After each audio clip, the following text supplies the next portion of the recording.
ഒഡീഷയിൽ ട്രെയിൻ അപകടത്തിൽപ്പെട്ട 4 മലയാളികൾ നാട്ടിൽ തിരിച്ചെത്തി. തൃശൂർ സ്വദേശി കിരൺ, വെള്ളാനിയിലെ ബിജീഷ്, അന്തിക്കാട് സ്വദേശികളായ വൈശാഖ്, രഘു എന്നിവരാണ് ഇന്നലെ രാത്രി കൊച്ചി വിമാനത്താവളത്തിൽ എത്തിയത്.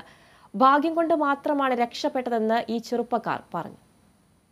ഷാലിമാരിൽ പുറപ്പെട്ട് ബാലേശ്വരം എന്ന് പറഞ്ഞൊരു സ്റ്റേഷൻ കഴിഞ്ഞിട്ടാണ് ഞങ്ങൾക്ക് ഇങ്ങനെ ഒരു അപകടം പറ്റിയത്. ഞങ്ങൾ വളരെ ഭാഗ്യം കൊണ്ട് മാത്രം ഞങ്ങൾ രക്ഷപ്പെട്ടതാണ്. ഞങ്ങൾ 4 പേരും ഇപ്പോൾ കുഴപ്പമില്ലാത്ത രീതിയിൽ നാട്ടിൽ തിരിച്ചെത്തിയതിൽ ദൈവത്തിന് ഒരുപാട് നന്ദി ആദ്യം പറയുന്നു. ട്രെയിനിൽ യാത്ര ചെയ്തുകൊണ്ടിരിക്കുമ്പോൾ ബാലേശ്വരം എന്ന് പറഞ്ഞ സ്റ്റേഷൻ കഴിഞ്ഞു. കുറച്ച് നിമിഷങ്ങൾ കഴിഞ്ഞു. അപ്പോൾ ഞങ്ങൾ ഒരുപാട് നേരമായിട്ട് അവിടെ ഇരിക്കുകയായിരുന്നു. ഞങ്ങൾ നിന്നു. ഞങ്ങളുടെ അടുത്തുള്ള വേറെ ആൾക്കാർ, ഞങ്ങളുടെ വന്ന ആൾക്കാർ അവിടെ ഇരുന്നു. ഞങ്ങൾ നിൽക്കണത് മാത്രമേ ഞങ്ങൾക്ക് ഓർമ്മയുണ്ടായിരുന്നുള്ളൂ. പിന്നെ അപ്പം തന്നെ ട്രെയിൻ ഇടത്തെ സൈഡിലേക്ക് ഒരു പ്രാവശ്യം ചെരിഞ്ഞു. ആദ്യത്തെ മറച്ചിൽ തന്നെ വൈശാഖനെ വൈശാഖനെ കണ്ടില്ല ഞങ്ങൾ. പിന്നെ ഒരു പ്രാവശ്യം കൂടി ബോഗി മറന്നപ്പോൾ ഞങ്ങൾ 3 പേരും 3 സ്ഥലത്തായി.